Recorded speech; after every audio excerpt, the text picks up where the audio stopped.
Mikä eläin tässä taululla on? Sisään. Anteeksi Ope, mä olin myöhässä. Mulla on tosi hyvä syy. 1 hiiri myi karkkia meidän pihassa.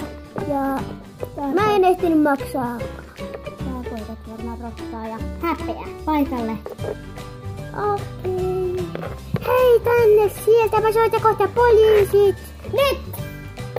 Se unohti maksaa. Mikä kasvilaji tämä on? Sisään. Anteeksi, mä olin myöhässä. Mulla on tosi hyvä syy sille. Norsu pomppii minun sängyllä enkä saanut sitä pois. Häivys silmistääni. Olisiko kerran tämä on? 5030 paikallasi heti. Hävetkää. Okei. Mikä orava tämä on? Sisään. Anteeksi, mä olin myöhässä. Mulla on tosi hyvä syy sille. Mä löysin kadulta lumipallon ja mun piti viedä se pakkasukolle. Nyt on kesä. Häivys silmistä. Ketkä linnut tässä on? Sisään. Anteeksi, mä olin myöhässä, Ope. Siihen on todella hyvä syy. Mä ihastuin yhteen poikaan matkan varrella. Ja kuka se poika on?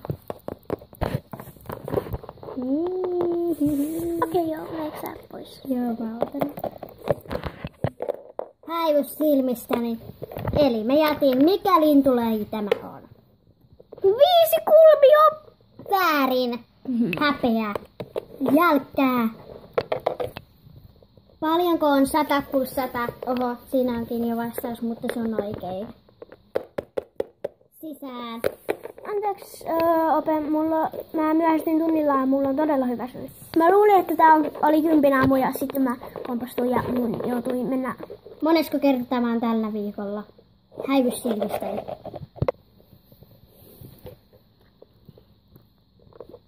Niin se sanoikin. Niin mä sanoinkin. 100 plus 100 on 5. Mikä lamppu tuossa keskellä nollassa on?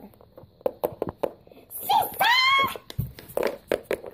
Mä myöhästyin tunnilta ja mulla on todella hyvä syy siihen.